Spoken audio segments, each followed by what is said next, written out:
உயிர்த்த ஆண்டவர் இயேசு கிறிஸ்துவில் எனக்கு மிகவும் பிரியமான சகோதர சகோதரிகளே, புதுக்காலம் 7ஆம் வாரம் சனி. முதல் வாசகம் சீராக் ஞான நூல் இயல் 17 இறை வாக்கியங்கள் 1 முதல் 15 முடிய. இந்த பகுதி நம் தியானத்திற்கு தனது பங்களிப்பாக இரு கருத்துக்களை தெரிவிக்கிறது. ஒன்று, கடவுளின் சாயல். 2, உரிமையை தொடரும் கடமைகள்.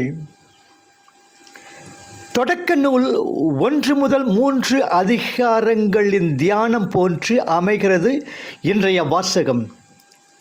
மனிதன் படைப்புகளிலெல்லாம் மேலானவன். இந்த மேன்மையே அவனுக்கு சில பொறுப்புகளையும் கடமைகளையும் அளிக்கிறது என்பது வாசக சுருக்கமாகும். முதல் கருத்தாக, கடவுளின் சாயல்.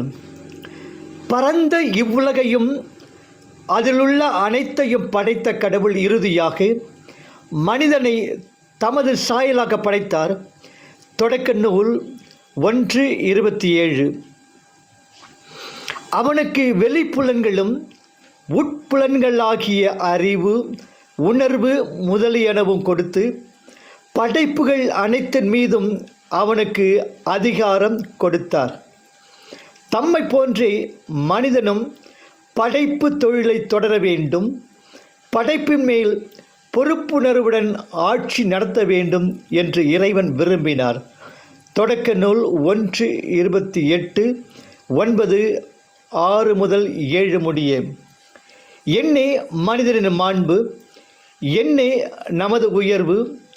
மனிதரை நீர் நினைவில் கொள்வதற்கு அவர்கள் யார்? மனித பிறவிகளை நீர் ஒரு பொருட்டாக எண்ணுவதற்கு அவர்கள் எம்மாத்திரம்? ஆயினும் அவர்களை கடவுளாகிய உமக்கு சற்றே சிறியவர் ஆக்கியுள்ளீர். மாட்சியையும் மேன்மையையும் அவர்களுக்கு முடியாக சூட்டியுள்ளீர். உமது கை படைத்தவற்றை அவர்கள் ஆளும்படி செய்துள்ளீர். எல்லாவற்றையும் அவர்கள் பாதங்களுக்கு கீழ்ப்படுத்தியுள்ளீர். ஆண்டவரே, எங்கள் தலைவரே, உமது பெயர் உலகெங்கும் எவ்வளவு மேன்மையாய் விளங்குகிறது. திருப்பாடல் 8 என்று நாம் பாட வேண்டாமா? பாட வேண்டும். நான் போற்றி நின்னையே, பாடி நைந்து நைந்து உருகி நெக்கு நெக்கு ஆட வேண்டும் என்கிறது திருவாசகம். அதே வேளையிலே கடவுளின் சாயல்கள் நாம் என்ற முறையிலே நமது வாழ்க்கை அமைய வேண்டும். பிறர் நம்மிலே கடவுளை காண வேண்டும். நம் வழி கடவுளிடம் செல்ல வேண்டும். இத்தகைய ஒரு வாழ்வுத்தான் கடவுளின் சாயல் என்பதற்கு பொருளாகும். 2, உரிமையை தொடரும் கடமைகள். உரிமைகள் உள்ள இடத்தில் கடமைகளும் இருக்கும். படைத்தான், படைப்பு எல்லாம் மனுவுக்காக. மனுவை படைத்தான் தன்னை வணங்க. நம்மால் ஆகாத்தன்மை, நம்முடைய தனித்தியலாமை இவற்றை உணர்ந்து எல்லாம் வல்லவருடைய உதவியோடு அவரை ஏற்றி போற்றுவது மனிதனின் இன்றியமையா கடமை. கடவுளை போற்றுவது என்பது அவர் மதிப்பீடுகளுக்கு ஏற்ப வாழ்க்கை நடத்துவதில் அமையும். அவருடைய மதிப்பீடுகளில் தலையாயது, நான் உங்களிடம் அன்பு செலுத்தியது போல நீங்கள் ஒருவர் மற்றவரிடம் அன்பு செலுத்துங்கள். யோவான் 13:34 என்பதே ஆகும். கடவுளே அன்பானால் 1 யோவான் 4:8. அக்கடவுளின் சாயல்களான நாமும் அன்புக்கு எடுத்துக்காட்டுகளாய் அமைவது தான் அவர் புனித பெயரை கொண்டாடுவது, அவரது மாட்சியை வெளிப்படுத்துவது ஆகும்.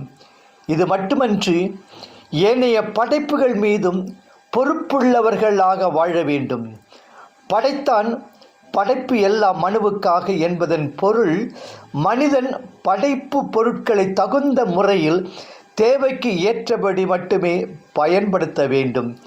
அவற்றை அழித்து ஒழிப்பது தவறு என்பதை உணர வேண்டும். நம் நடத்தைகள் எப்போதும் அவர் முன்பாக இருக்கின்றன. அவருடைய கண்களுக்கு அவை மறைந்தனவல்ல. 17:13 என்பதை உணர்ந்து எங்கும் என்றும் எவரிடமும் அன்பும் நீதியும் வழுவாது நடந்து கொள்ளல் வேண்டும். அனைத்து அக்கிரமங்களிலிருந்தும் சிறப்பாக அநீத வாழ்விலிருந்தும் விலகி வாழ்வோமாக. 17:10-12 கடமைகளில் எல்லாம் மேலான கடமை பிற மனிதர்களை கடவுளின் சாயல்களாக நமது சகோதரர்களாக காண்பது ஆகும்.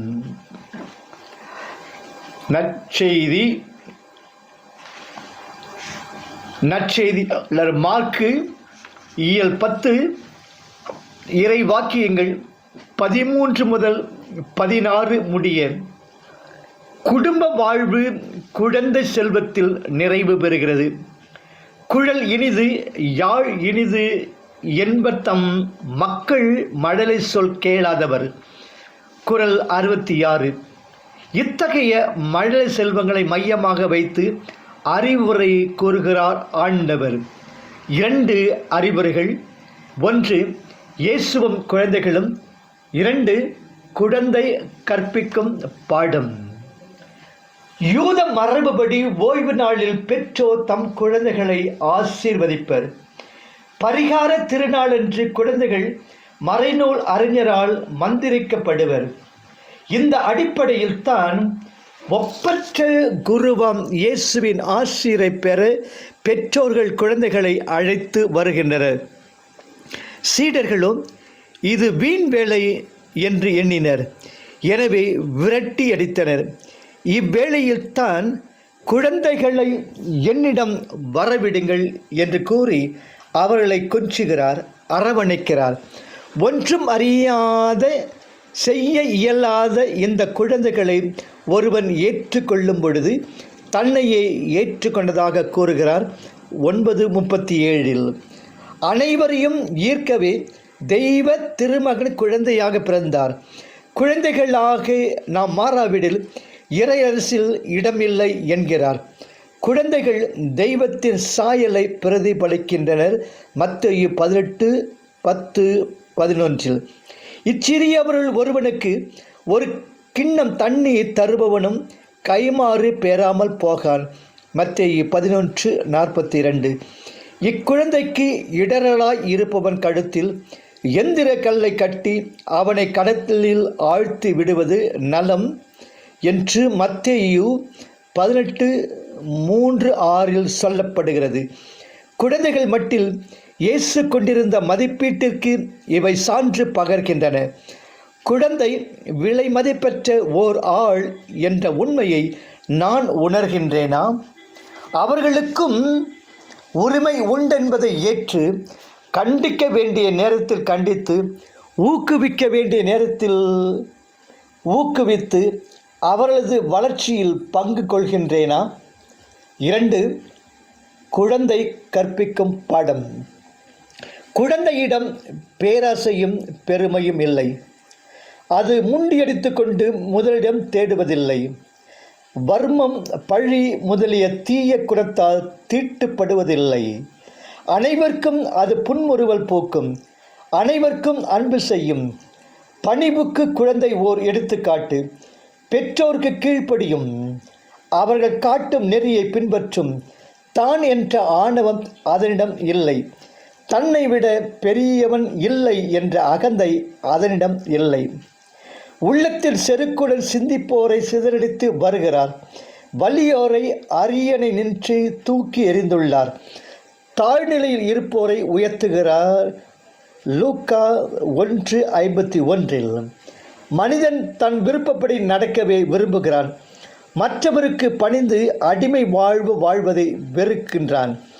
ஆனால் இறைவனுக்கு அடிபணிந்து அவரது கட்டளைகளை கடைபிடிப்பது மனித சுதந்திரத்தை உரிமையை பறிப்பதில்லை, அதை நிறைவு செய்கிறது. எல்லாருக்கும் நன்றாம் பணிதல் அவற்றுள்ளும் செல்வர்க்கே செல்வம் தகைத்து.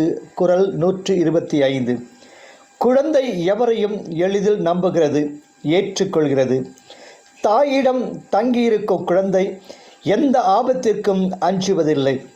இத்தகைய குழந்தை பண்பையே இயேசு பாராட்டுகிறார். இருள் சூழ்ந்த பள்ளத்தாக்கில் நான் நடக்க நேர்ந்தாலும் தீமையானது எதற்கும் அஞ்சேன், ஏனெனில் நீர் என்னோடு இருக்கிறீர் என்று திருப்பாடல் ஆசிரியரோடு நான் கூற முடியுமா? தாயினும் இனிய நினை சரண் அடைந்த நாயேன் என்று கூறுவது என்னாலோ? நெஞ்சத்தில் இருத்த கடவுளின் அரசை குழந்தை போல ஏற்றுக்கொள்ளுங்கள். ஆண்டவர் இயேசு நம்மை இந்நாளில் ஆசீர்வதிப்பாராக. ஆமென்.